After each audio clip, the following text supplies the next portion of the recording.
ಏನು ಬೀಗರು ಬಂದಿದ್ರಲ್ಲ ಮಣ್ಣು ಮಾಡಕಂತ ದಿನ ಒಬ್ರು ಸಾಯರಂತ ಗೌಡ್ರ ಮನೆ. ಇಡೀ ಆ ಗೌಡನ ವಂಶನೇ ನಿರ್ವಂಶ ಆಗಿದೆ.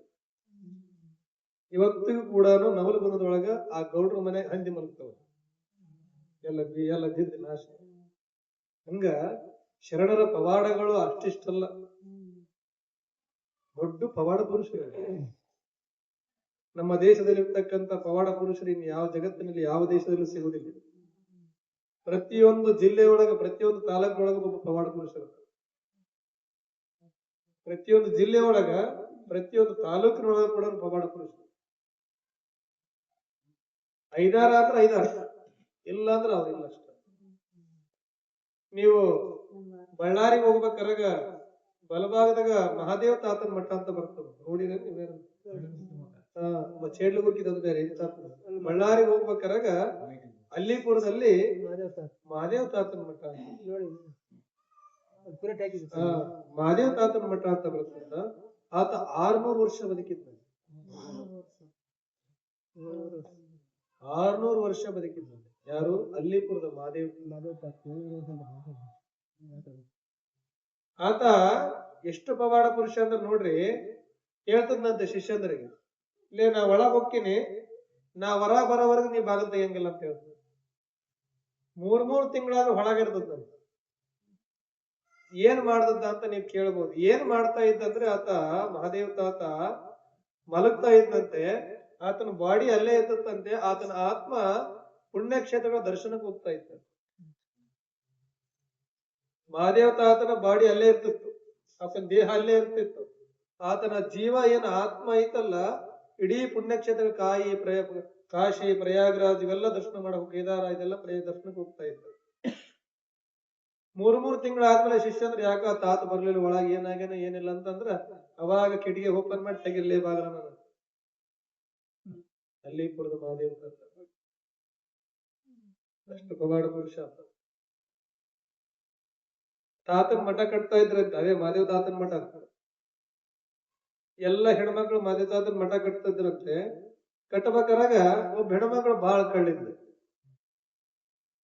ಸುಮ್ಮನೆ ಹೊರಗಡೆ ಹೋಗ್ತಂತ ಹೋಗೋದು, ಅಲ್ಲೇ ಗಂಟೆ ಕೂರ ಬರ್ತಾನೆ ಇದ್ದಿದ್ದಿಲ್ಲ. ಒಬ್ಬ ಹೆಣ್ಮಗಳು ಅಯ್ಯಮ್ಮಗ ತುಂಬಿದ ಗರ್ಭಿಣಿ ಹೆಣ್ಮಗಳು ಮಣ್ಣು ನೋಡ್ತಾ ಇದ್ಲಂತೆ ತಾತನ ಮಠಕ್ಕೆ. ಮಠ ಕಟ್ಟೋದಕ್ಕೆ ಮಣ್ಣು ನೋಡ್ತಾ ಇದ್ಲಂತೆ. 1 ವಾರ ಕೆಲಸ ಮಾಡ್ಯಾರ. 1 ವಾರ ಕೆಲಸ ಮಾಡಿ ಆದ್ಮೇಲೆ ಕೂಲಿ ತಗೋಬೇಕಲ್ಲ. ಏನ್ ಹೇಳಿದ ಮಹಾದೇವ ತಾತ ಅಂದ್ರೆ, ಇಲ್ಲಿ ನಿಮ್ ಮುಂದೆ ಗುಂಪಿ ಮಾಡ್ಕೇಳ್ರಿ, ನಾ ಹೇಳ್ತೇನೆ.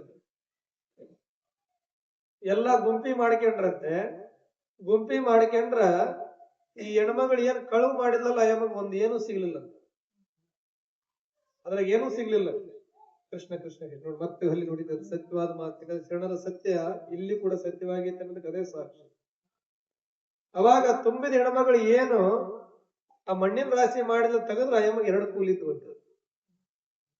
ತಾಯಿಗೆ 1 ರೂಪಾಯಿ, ಹೊಟ್ಟೆಗಿರೋ ಕೂಸಿಗೆ 1 ರೂಪಾಯಿ, 2 ರೂಪಾಯಿ ಕೂಲಿ ಇದ್ದವ್ರಿಗೆಲ್ಲ 1 ರೂಪಾಯಿ ಬಂದಿತ್ತು.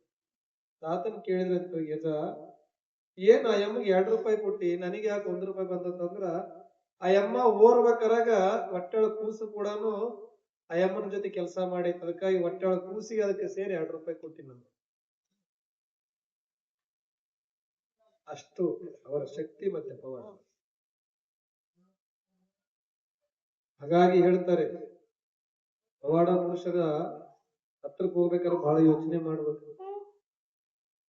ಸ್ವಾಮಿಗಳು ಶರಣರಾದ ಸುಮ್ಮನೆ ಅಲ್ಲ, ಅದೇನು ಹುಚ್ಚು ಮಾಡ್ತದ ಬಿಡಂತಂದೇಳಿ ಹುಚ್ಚು ಬಿಡಿಸಿ ಹೆಚ್ಚಳ ಮಾಡ್ತಾರ.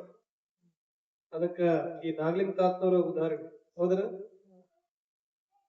ಆಮೇಲೆ ನಾಗಲಿಂಗ ತಾತ ಬರೀ ಲೀಲೆ ಆತ. ನಾವು ಏನ್ ಮಾಡಿದ್ದ ಅಂದ್ರೆ, 1 ದಿನ ದ್ಯಾಮವ್ವನ ಗುಡಿಗೆ ಹೋಗಿ ಮಲಗಿತ್ತು. ನೀವು ದ್ಯಾಮವ್ವ ಅಂದ್ರ ಈ ಕಡೆ ಉತ್ತರ ಕರ್ನಾಟಕ ಕಡೆ ಹೋದ್ರೆ ಬರೀ ದ್ಯಾಮವ್ವನ ಗುಡಿ ಜಾಸ್ತಿ, ನಮ್ಮಂಗ ಮಾರವನ ಗುಡಿ ಇಲ್ಲ, ದ್ಯಾಮವ್ವನ ಗುಡಿ ಜಾಸ್ತಿ. ಆ ದ್ಯಾಮವ್ವನ ಗುಡಿಯಾಗ ಮಲಗಿದ್ದಂತೆ ಜಗ್ಗ ಚಳಿ ಆಗ್ಬಿಡ್ತಂತೆ. ಏನ್ ಮಾಡಿ ದ್ಯಾಮವ್ವನ ಚಟ್ಟ ತಗೊಂಡು ಸುಟ್ಕೊಂಡು ಬೆಂಕಿ ಕಾಸಿ, ಏನ್ ಚಟ್ಟ ಮಾಡಿಸಿದ್ರು ದ್ಯಾಮವ್ವಂದು, ಆ ದ್ಯಾಮವ್ವನ ಚಟ್ಟ ತಗೊಂಡದ್ದು ಸುಟ್ಟು ಚಳಿ ಕಾಸಿ ಬಿಟ್ರು. ಎಂತ ಪವಾಡ ಪುರುಷ. ಹೌದು.